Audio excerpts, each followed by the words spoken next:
어떤 분이 질문을 해주신 부분이 있어서 이야기를 잠깐 나눠봤어요. 근데 여러분들도 같은 상황들이 있을 것 같아서 제가 잠깐 영상을 한번 촬영을 해봅니다. 자, 우리가 많은 분들이 재테크를 한다고 해요. 그래서 뭐 굉장히 똑똑하신 분 많이 만나죠. 나름대로 주식도 잘하고 나름대로 통장 관리도 잘해서 사실 우리가 해줄 게 없어 보이는 경우가 되게 많은데요.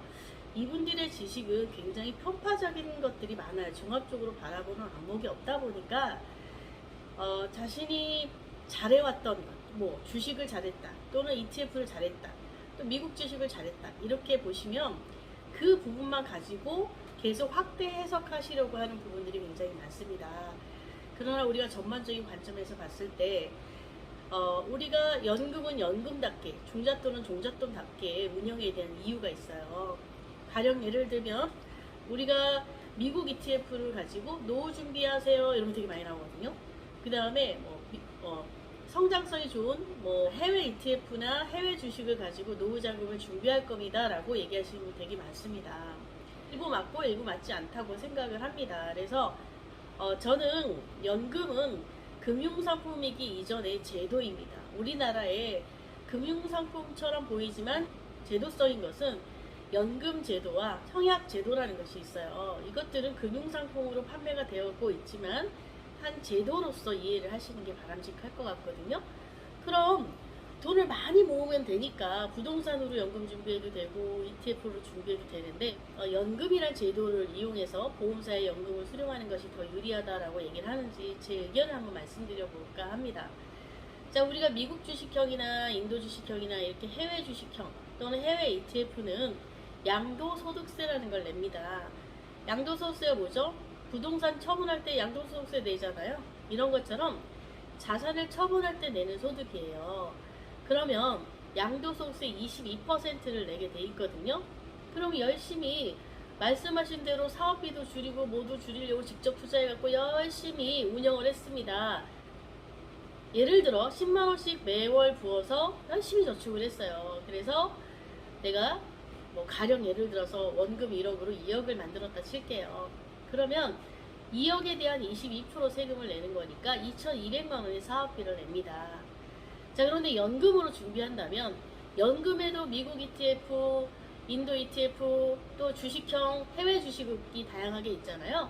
근데 연금은 세금을 내지 않습니다. 그쵸? 그런데 뭐가 있죠? 사업비가 존재합니다. 납입하는 금액의 7%씩 사업비를 내게 돼 있어요.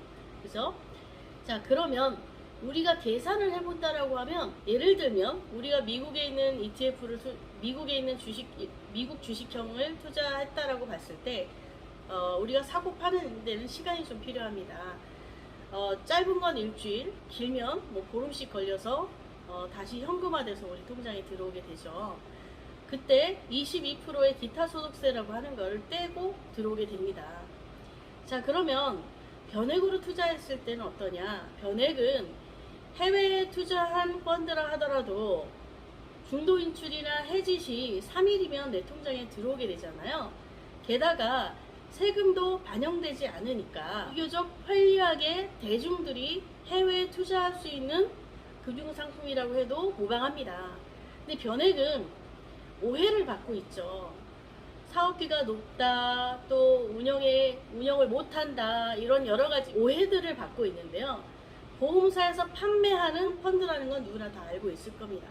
그러나 일반 증권사에서 판매하는 펀드나 이런 거하고는 어떤 차이가 있냐면 거긴 증권사는 만기라는 것이 없기 때문에 사업비를 부과하는 기간을 정할 수가 없어요. 매일매일 누적 금액에 대해서 사업비를 부과하는 방식이고요. 보험사 같은 경우에는 납입기간이라는 것이 존재하고 운영기간이라는 게 존재합니다.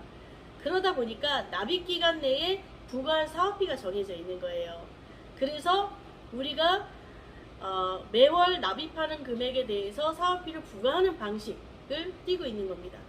자, 어떤 게 옳은지는 각자의 판단이겠지만 열심히 운영해서 내 수익금의 많은 부분들을 양도소득세로 내는 사업비를 낼 거냐, 아니면 매월 납부하는 금액에 약 7% 정도의 사업비를 부과하면서 내가 비과세 효과를 가져가고 해외에 투자한다 하더라도 자금 필요 시에 3일 이내에 신속하게 자금을 활용할 수 있느냐. 똑같이 해외 투자하는 펀드인데 이렇게 운영 방식과 사업비를 부과하는 방식이 조금 다르다라고 하는 것을 관점을 가지고 목적에 따라서 상품을 가입하는 것을 추천을 드립니다. 우리가 장기간 운영하는 이유는 수익률과 복리 효과를 누리기 위해서인데 이런 부분들을 고려한다면 비과세라고 하는 것은 매우 중요한 요소가 될 것입니다. 그러니 연금 목적으로 간다면 보험사의 변액 상품이 가장 유리할 것 같고요. 단순히 종잣돈, 기간을 가지고 10년 이내에 종잣돈을 모은다라고 하면 해외 주식형도 나쁘지 않다고 생각이 듭니다. 모두 개인의 판단이긴 하지만 여러분들께서도 나는 해외 ETF로 연금을 노후로 준비할 거야 라고 했을 때 이런 관점을 가지고 상담해 보시면 좋을 것 같습니다.